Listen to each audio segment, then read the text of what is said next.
Over these last few weeks, we've been focusing our attention on our call to live as disciples of Jesus.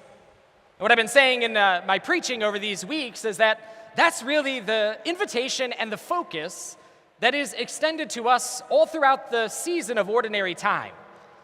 That the scriptures that we're going to hear throughout this season, from now until Advent, give us a focus on what it means for us to be living as disciples of Jesus. What it really means for us to cultivate a spirituality of discipleship. To think about some of those values that you and I are called to grow in so that we might be faithful in following Jesus.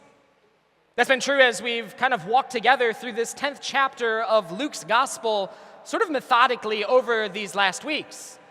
You may recall a few weeks ago we heard the story of the 72 who were chosen and appointed and commissioned to go out and to share in the ministry of Jesus, to do what Jesus himself did, to cure the sick, to cast out demons, to proclaim the kingdom of God to all those that they encounter.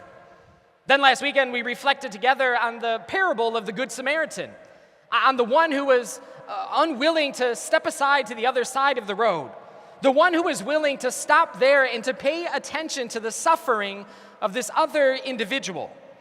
And then today we come to the end of the 10th chapter of Luke's gospel, and we hear the story of Martha and Mary and the encounter that they have with Jesus. And I know for some of you, especially Dee Dee maybe, this gospel might be just one of your favorites.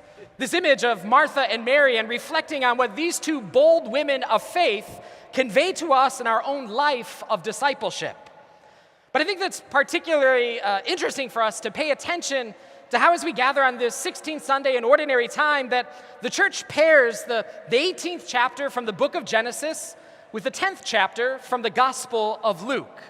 And probably if you listen to these scriptures, if you've heard them before, then there's this theme that is emerging in our scripture today, this theme of hospitality. And part of us reflecting on our own call of discipleship is to think about our mission as a parish community, our mission to be missionary disciples who share God's love in our world. And one of the core values, one of the prime ways that we think that we should be sharing God's love in our world is by practicing radical hospitality. It's one of the values that we hold together as a parish community, as foundational to all of the ministry and all of the work that we do together as a parish. And radical hospitality is about more than just belonging to our hospitality ministry. And for all of you who belong to that ministry, you know the phenomenal work that you do for the life of our parish and our community.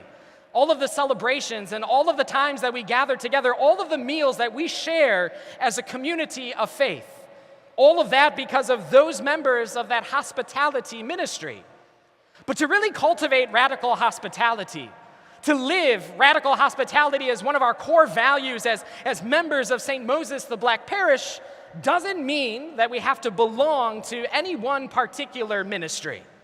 You see, I think that this value that we hold as a parish community, it is something that is ancient and something that is embedded within us as the people of God. At least it should be. It should be a value, a practice that is so embedded within us, we can't help but live radically hospitable to every person that we encounter. See, that's what the story is there in this 18th chapter from the book of Genesis. We hear a story of encounter with Abraham and Sarah and these three travelers. And while this story of hospitality is sort of embedded within this other narrative of God's promise, that one day, in the not too distant future, Sarah would become a mother. Abraham would become a father. And if you know anything about the story of Abraham and Sarah and Isaac and Hagar and Ishmael, then you know that it is a complicated story, but a story that eventually reveals God's faithfulness, reveals how God is a promise keeper, reveals how God always keeps his word, and reveals how God is able to do the seemingly impossible. See, that's the story of Abraham and Sarah. That's the story of them that begins here as Abraham and Sarah are willing to welcome these travelers into their midst. Now, the thing is, Abraham and Sarah, they weren't living in some type of gated community where they had some type of attendant that was there, that was willing to let people into the community or announce the coming of travelers. No, they were out there in the middle of the desert. And really what we hear about in this first reading this morning is what could be referred to as nomadic hospitality. It's this particular way of living at the time of Abraham and Sarah. This way of their culture that was so important and so embedded in their life that they just knew that it was the thing that they were supposed to do. That for Abraham and Sarah, and particularly Abraham, it's this moment when he recognizes that there are these travelers standing right outside of his tent.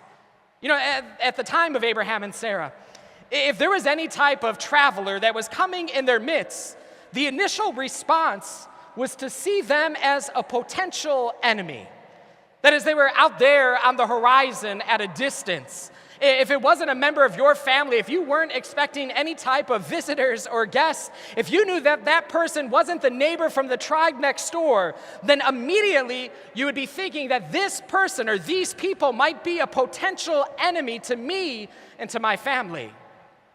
And so for Abraham, he probably had that initial instinct to see these three that weren't out there somewhere at the distance, but were literally standing outside of his tent.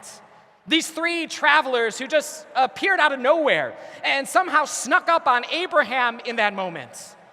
But the way that nomadic hospitality sort of worked is, instead of seeing them as a potential enemy, you would treat them as an honored guest. And sort of, if you're the host that's treating the person as the honored guest, it gives you the upper hand, so to speak, over anybody who might be a potential enemy to your family, to your tribe, to your kinfolk. And that's exactly what we hear about Abraham and Sarah.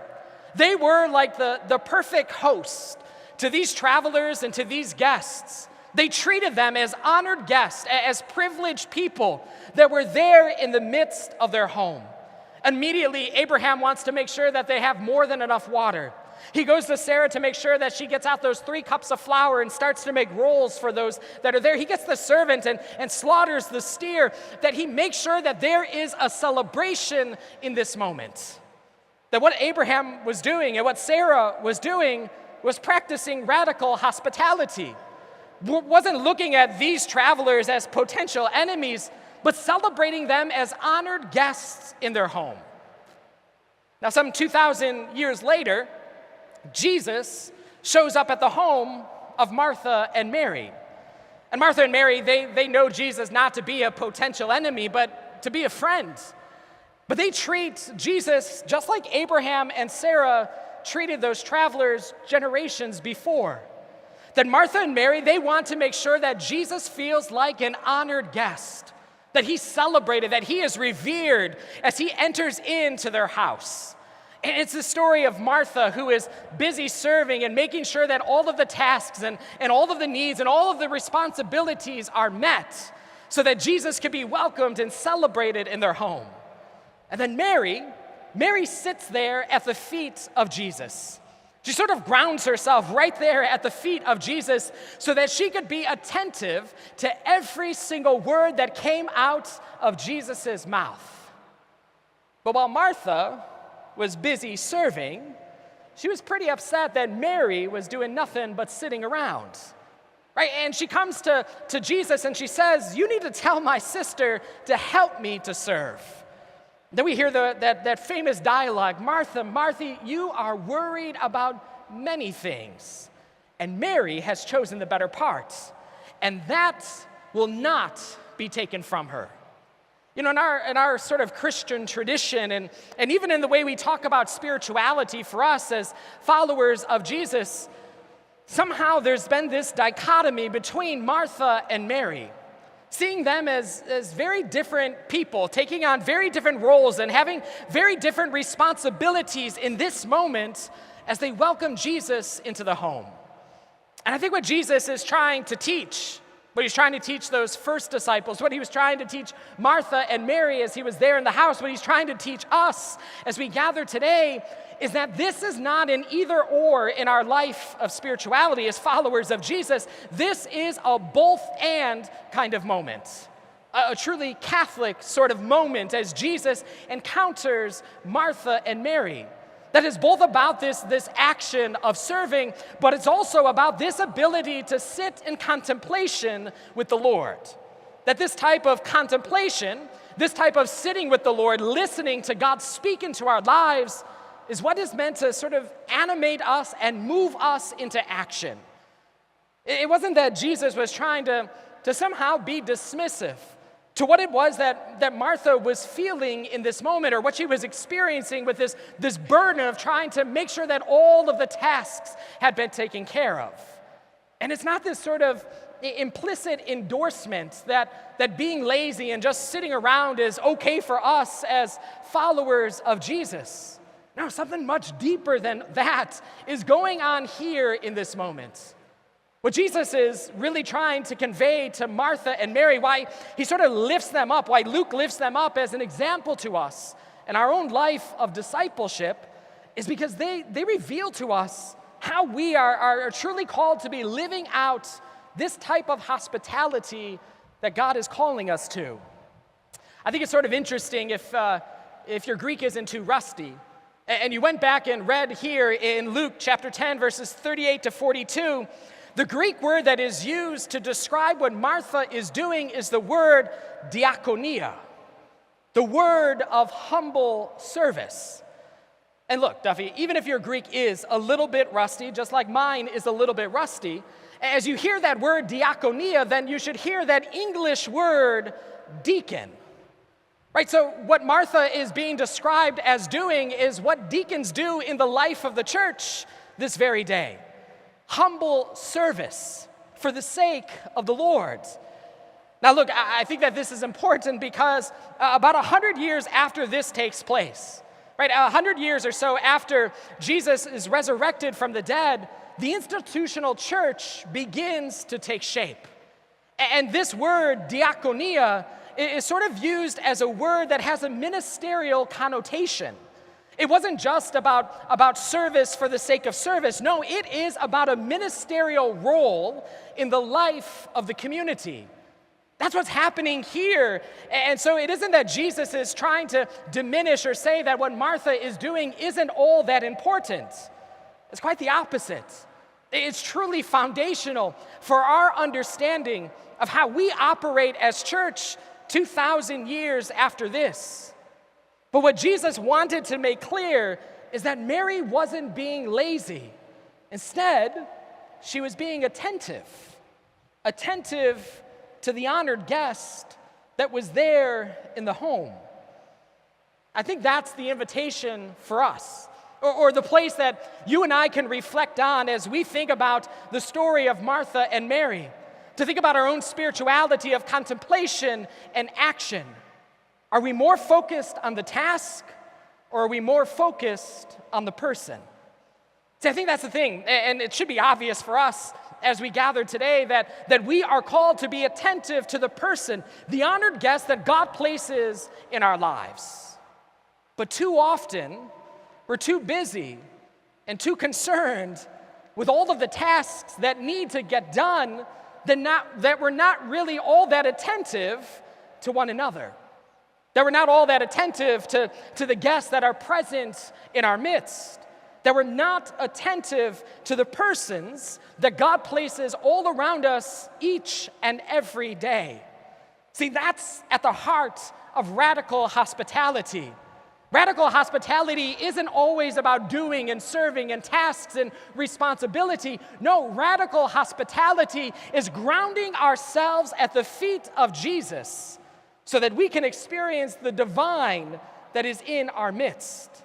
That's ultimately what happens for Abraham and Sarah. These weren't just three random travelers that were passing through their area. No, these were three who came to bring a message from the Lord. That because of their radical hospitality, it opened them up to receive this divine blessing, this good news in their lives. And the same is true for Martha and Mary. As Mary grounded herself there and sat at the feet of Jesus, as she was attentive to the words that Jesus was speaking, she opened herself to the good news that the Lord was bringing.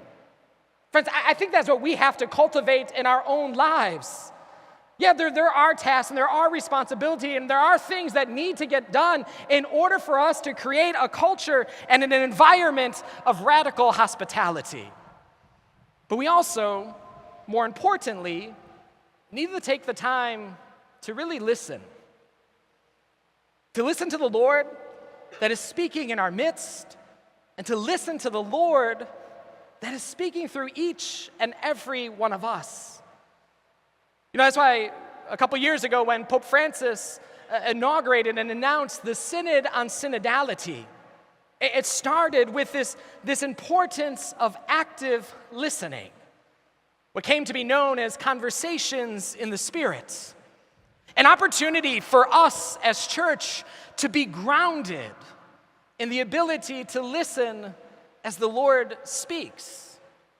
You see, I think if we want to practice radical hospitality, we have to be willing to listen to one another as the honored guests who are present here in this place. The honored guests to one another that are present as we gather for this moment of worship with one another. That all throughout the synod there was these words of listening and dialogue and accompaniment as sort of the pathway for us to act and live as church in our world in this present moment. We say things like the doors to the church are open. We sing songs that have phrases like all are welcome. We go around celebrating the fact that there is plenty good room in the Father's house. But the question is, are we more concerned about sort of the tasks and the things that need to get done, or are we more concerned about one another when we gather in this place? That active listening, truly listening to one another, allows us to tell and hear our stories. And it's in the telling of our stories that we can start to dialogue about all of the ways that God makes God's self known in our lives, to celebrate all of the ways that divine blessing is breaking into our lives, all of the ways that we get to experience good news through one another. It's the more listening we do and the more dialoguing we do, the clearer our actions should become. That we aren't supposed to be out in this world just doing stuff for the sake of doing stuff, or being busy for the sake of being busy. No, disciples of Jesus are focused on the mission that Jesus has entrusted to us. But if we're always doing and never listening, we're going to miss what it is that God is in fact calling us to. So look, this value of radical hospitality that we celebrate together as a parish community is not new for us here at St. Moses the Black. It was true for Abraham and Sarah 4,000 years ago. It was true for Martha and Mary 2,000 years ago. And it'll be true for the generations that follow after us.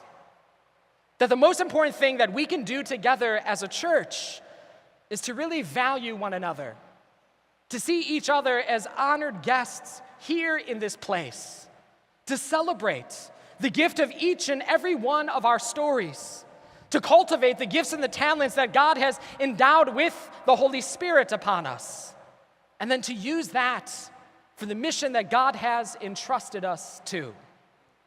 It's not Martha or Mary, it's Martha and Mary, that both of them reveal to us what true and authentic hospitality looks like.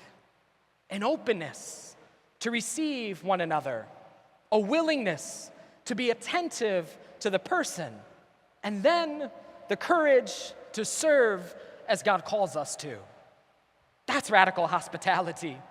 That's why it's not just a ministry here at our church, but it is something that every single one of us are called to practice each and every day. Just imagine how radically different our relationships would be if we learned from the example of Martha and Mary and Abraham and Sarah. That we didn't see each other as potential enemies, but as honored guests. That we took the time to listen and to dialogue and to accompany one another as we continue to journey through this life. If we really took the time to celebrate one another and to reveal the divine that is present in our midst.